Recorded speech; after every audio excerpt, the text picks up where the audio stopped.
Hello दोस्तों, आप सभी का हमारे YouTube चैनल बेसिक शिक्षा में स्वागत है। मैं नीरज कुमार आप सभी का स्वागत करता हूं। दोस्तों, आज हम लोग वर्ल्ड जियोग्राफी में चक्रवात और प्रतिचक्रवात को पढ़ने वाले हैं।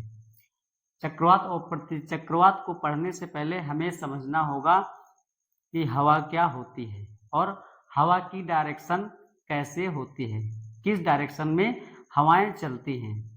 अगर ये हम लोगों को अच्छे से समझ में आ गया तो चक्रवात और प्रतिचक्रवात हमें समझ में आ जाएगा कि ये कैसे बनता है।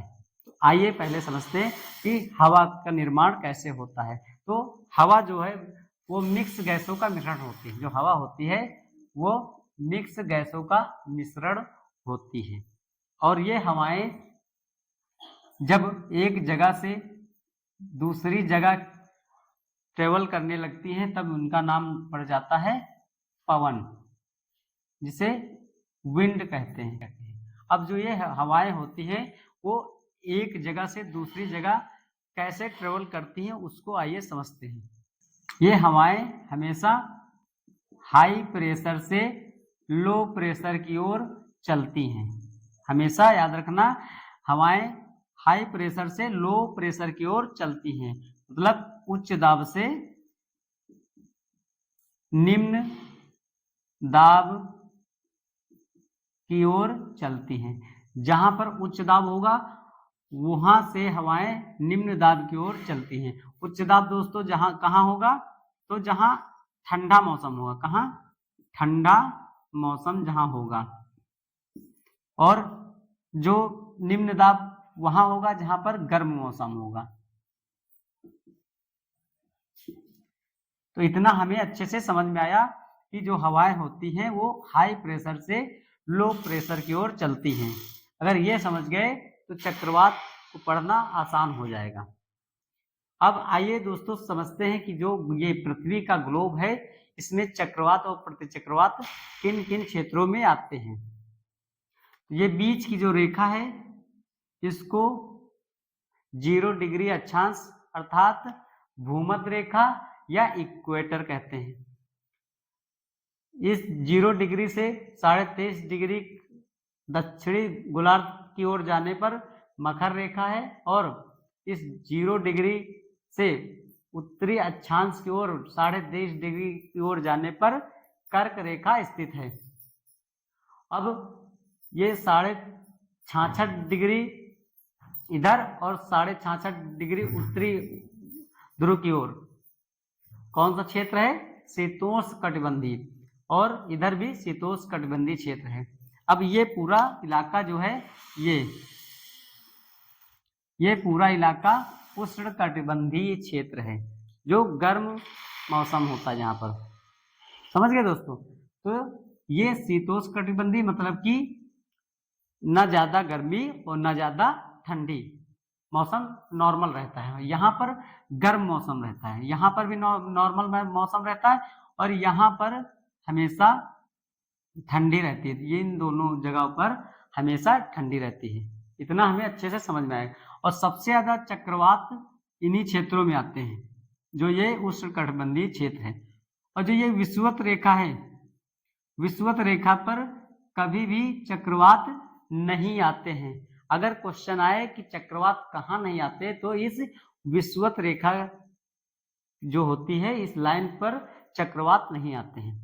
5 डिग्री छोड़कर, 5 डिग्री इधर 5 डिग्री इधर छोड़कर इधर 65 डिग्री तक, कहां से 65 डिग्री तक चक्रवात आते हैं और इधर 65 डिग्री तक।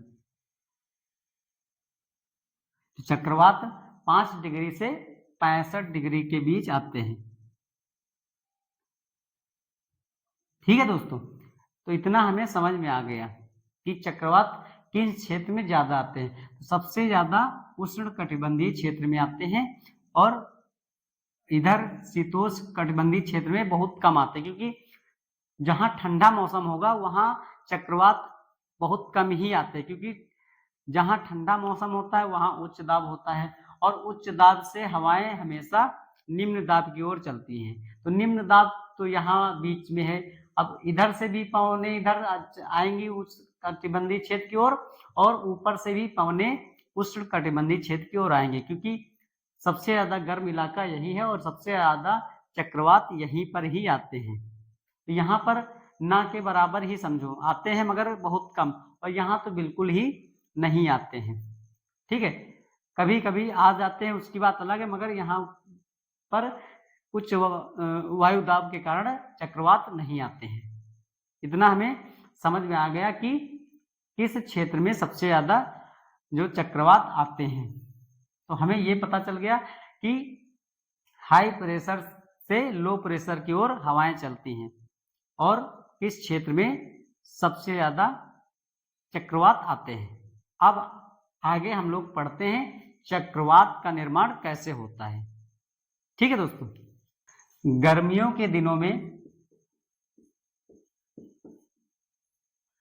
जो सूरज की किरणें किसी एक क्षेत्र को गर्म कर देती हैं, मान लो यहाँ पर गर्म कर दिया किसी क्षेत्र को, और यहाँ की जो हवा है वो गर्म होकर ऊपर उठने लगती है। मतलब कि यहाँ का प्रेशर जो होता है हाई प्रेशर होता है, सब जगह पर हाई प्रेशर होता है, मतलब उच्च वायु दाब होता है। किसी एक क्षेत्र में जो हवाएं हैं उनको गर्म कर देती हैं, और जब ये हवाएं गर्म हो जाती हैं तो ऊपर हल्की होकर ऊपर उठ जाती हैं, ऊपर उठ जाती हैं।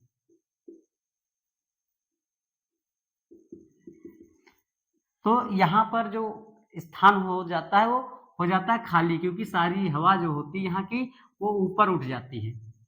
ठीक है दोस्तों, यहाँ का प्रेशर हो जाता है लो। कैसा हो जाता है? लो प्रेशर हो जाता है। ऊपर उठ जाने के कारण यहाँ पर लो प्रेशर उत्पन्न हो जाता है। अब उसके आगे हम लोग समझते हैं कि ये जो पवनें हैं, जो हवाएं हैं, चक्रवात का रूप कैसे धारण कर लेती हैं।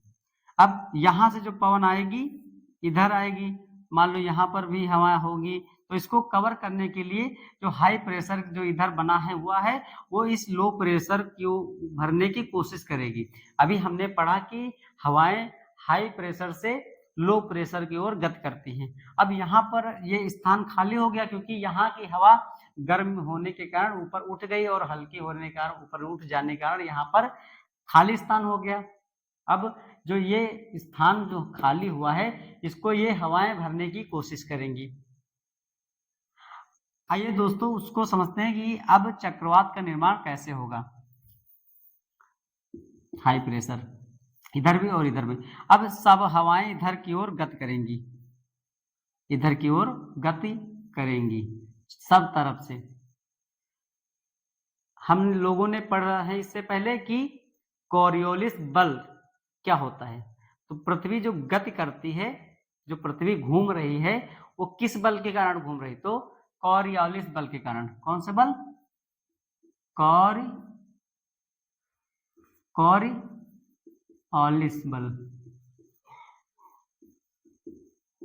कोरियोलिस बल के कारण पृथ्वी घूम रही है, और उस बल के कारण जो हवाएं सीधी जाती हैं वो वेग परिवर्तन कर लेती हैं।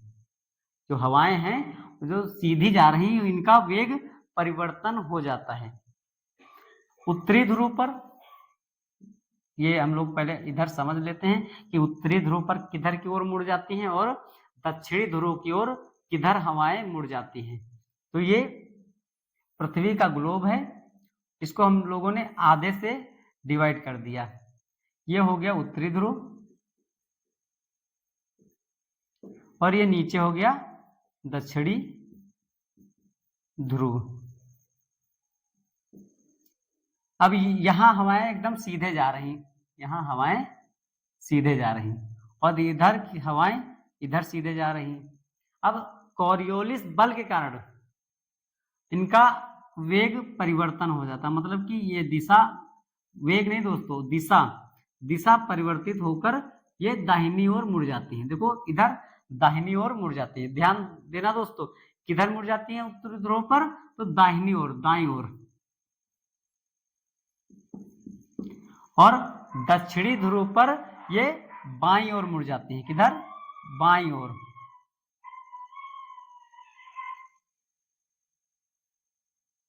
दक्षिणी ध्रुव पर ये बाईं ओर मुड़ जाती हैं, इतना हमें याद रखना है। उत्तरी ध्रुव पर दाईं ओर और दक्षिणी ध्रुव पर बाईं ओर मुड़ जाती हैं। और ये जो मुड़ती हैं ये जो चक्रीय रूप धारण कर लेती है, मतलब कि जो चक्रवात बनता है ऐसे बनता है, फिर ऐसे ये गोल गोल घूमता है ना चक्रवात, ये चक्कर का रूप कैसे धारण कर लेता है इसे, ये फेरल के नियम के कारण। किस नियम के कारण? तो एक फेरल के नियम के कारण जो ये हवाएं हैं गोल गोल घूमने लगती हैं, ऐसे ऐसे चक्रवात का रूप धारण कर लेती, तो वो फेरल के नियम के कारण। कोरियोलिस बल के कारण ये हवाएं सीधी जाती हैं मगर दिशा इनकी बदल जाती है, और जो ये गोल चक्कर का रूप ले लेती हैं वो फेरल नियम के कारण ये गोल चक्कर का रूप ले लेती है। तो इतना हमें समझ में आ गया कि जो ये हवाएं हैं उत्तरी ध्रुव पर किधर मुड़ जाएंगी और दक्षिणी ध्रुव पर किधर की ओर मुड़ जाएंगी। तो हम लोग उत्तरी ध्रुव पर हैं, तो उत्तरी ध्रुव पर ये दाहिनी ओर मुड़ जाएंगी, मतलब कि इधर दाहिनी ओर, इधर ये इधर आ रही, वो दाहिनी ओर हो गई। अब इसका दाहिना किधर है? ये इधर है, तो ये वाली इधर मुड़ जाएगी, ये इधर हो जाएगी। ठीक है, अब ये है, ये सामने है, तो इसका दाहिना क्या है? इधर, तो ये इधर मुड़ जाएगी। ठीक है, अब ये ऐसे है तो इसका दाहिना क्या है? इधर, तो ये ऐसे मुड़ जाएगी। अब ये इधर हो गया, देखो ये चक्कर की तरह हो गया, ये इधर हो गई, फिर ये इधर हो गई, ये इधर हो गई और ये इधर हो गई। तो ये देखो एक गोलाकार चक्कर के रूप में ये घूमने लगती है और ये इनका आकार ऐसे हो जाता है, एक कीप की तरह। जो तेल डालने वाला होता है कीप, उसका आकार ये ले लेती है, जो चक्रवात का निर्माण करती है। और इसको कहते हैं चक्रवात की आंख। क्या कहते हैं? चक्रवात की आंख इसे कहते हैं।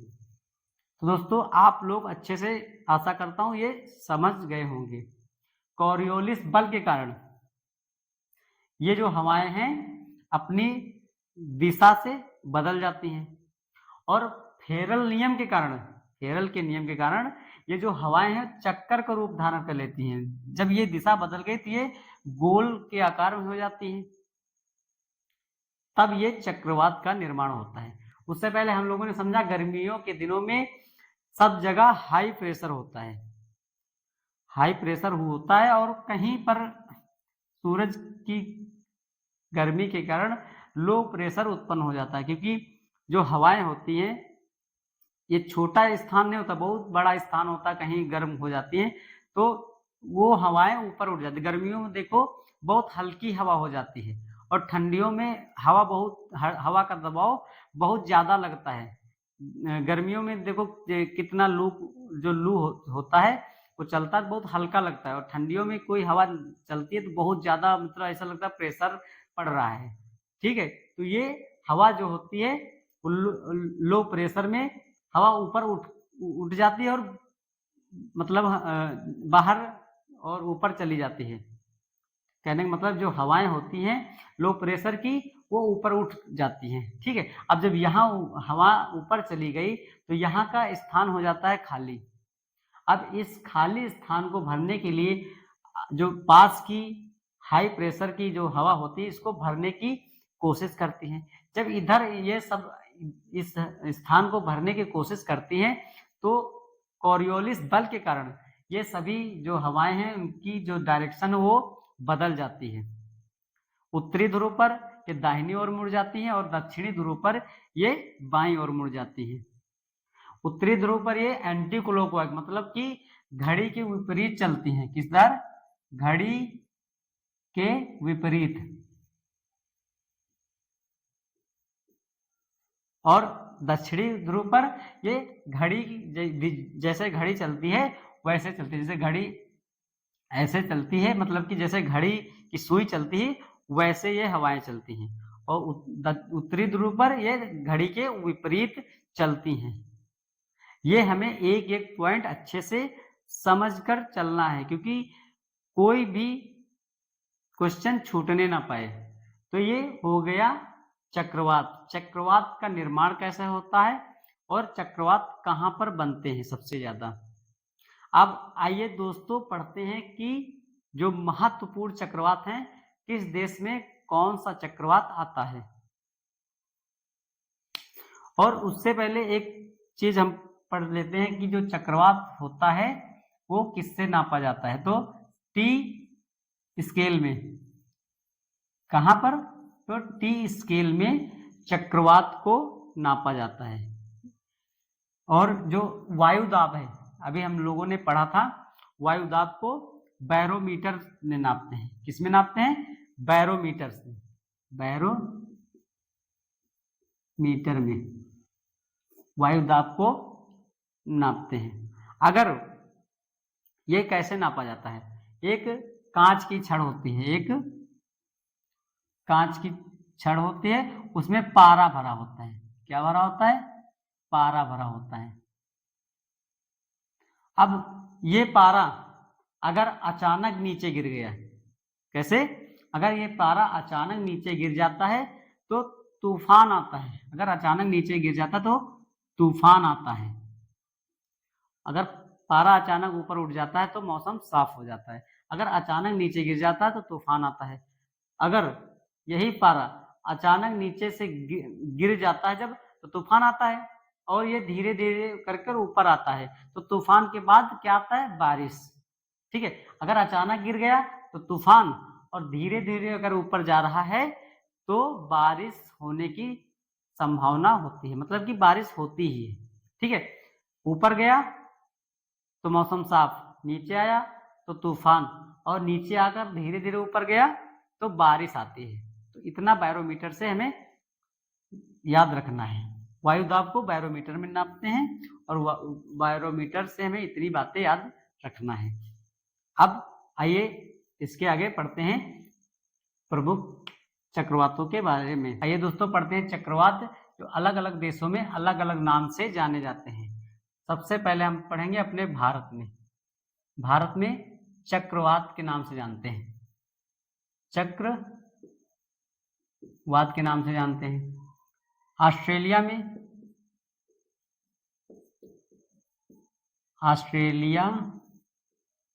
में विली विली के नाम से जाना जाता है, विली विली के नाम से जाना जाता है। और जो जापान में टाइफून चक्रवात आता है, टाइफून के नाम से जाना जाता है।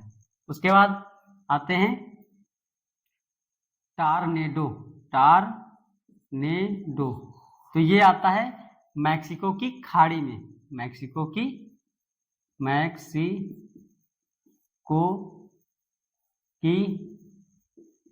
खाड़ी में। और एक आता है टार्नेडो एली, ये मैदानी क्षेत्र में आता है, मैक्सिको के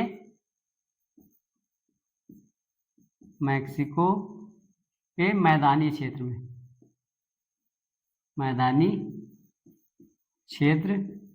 में, ये दोस्तों अमेरिका में है। और सबसे ज्यादा खतरनाक अगर कोई है चक्रवात तो टार्नेडो एली है। सभी चक्रवातों में सबसे खतरनाक यही टार्नेडो एली है। अगर टार्नेडो आया है तो मैक्सिको की खाड़ी आंसर लगाएंगे, अगर टार्नेडो एली है तो मैक्सिको के मैदानी क्षेत्र में लगाएंगे। इसके बाद है हरिकेन। हरिकेन दोस्तों कहाँ आता है, तो ये मैक्सिको वेस्ट इंडीज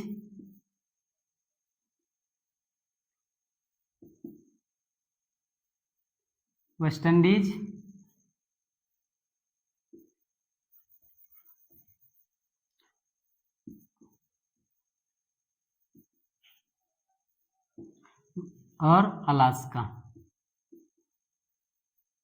ये प्रमुख जगहों पर आता है। तो ये प्रमुख चक्रवात हैं जो अलग अलग देशों में अलग अलग नामों से जाने जाते हैं, और ये बहुत ही खतरनाक चक्रवात हैं।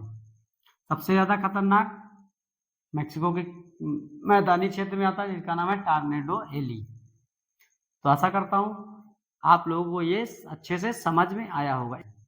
एक बार हम लोग फिर से रिवीजन कर लेते हैं चक्रवात के बारे में, क्योंकि इससे बनने वाले जो क्वेश्चन है ताकि छूटे ना। जो चक्रवात होता है वो हमेशा उष्णकटिबंधीय क्षेत्र में सबसे ज्यादा बनता है।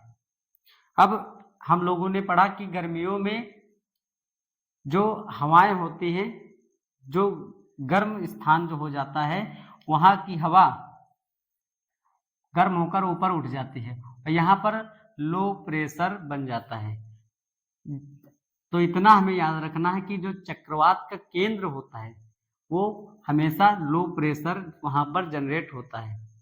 चक्रवात का जो केंद्र होता है वहां पर लो प्रेशर होता है और बाहर हाई प्रेशर होता है।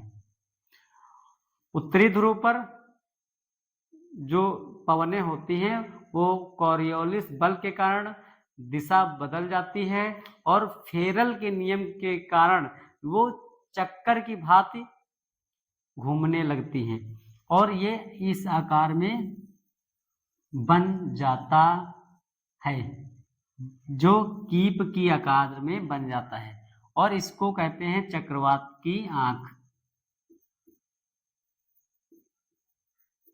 ठीक है दोस्तों, तो हमेशा ये याद रखना केंद्र में लो प्रेशर और चक्रवात के बाहर हाई प्रेशर जनरेट होता है। ठीक है दोस्तों, अब पढ़ते हैं प्रति चक्रवात के बारे में।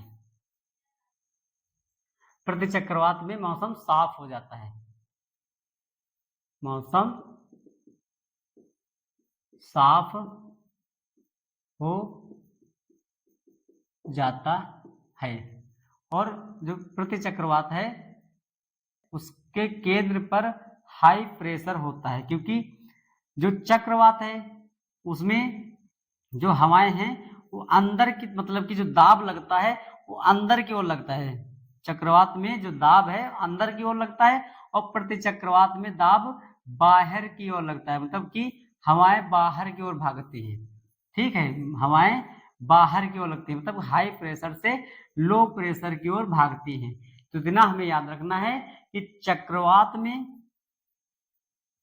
और प्रति चक्रवात में क्या अंतर है। केंद्र पर यहाँ पर हाई प्रेशर होता है और चक्रवात में केंद्र पर लो प्रेशर होता है। प्रति चक्रवात में दाब बाहर की ओर लगता है, ठीक है, और चक्रवात में दाब अंदर की ओर लगता है। इसमें बाहर दाब, इधर अंदर की ओर अंदर की ओर दाब लगता है। दोनों में अंतर हमें याद रखना है। बाकी सबसे ज्यादा महत्वपूर्ण चक्रवात है, प्रति चक्रवात से ज्यादा नहीं पूछा जाता है। प्रति चक्रवात में हमें ये याद रखना है, इससे मौसम साफ हो जाता है। इसका जो केंद्र पर दाब है वो हाई प्रेशर होता है, ठीक, और इस पर जो दाब लगता है वो बाहर की ओर लगता है। बस 3 ही क्वेश्चन हमें इनसे याद रखना है। और चक्रवात में जो केंद्र पर लो प्रेशर लगता है और जो दाब है वो अंदर की ओर केंद्र की ओर लगता है। इसमें चक्रवात में भारी बारिश होती है और बहुत ज्यादा नुकसान होता है। चक्रवात और प्रति चक्रवात में ये कुछ अंतर हैं जो हम लोगों ने अच्छे से पढ़े हैं। आशा करता हूँ आप लोगों को अच्छे से ये समझ में आया होगा। धन्यवाद दोस्तों।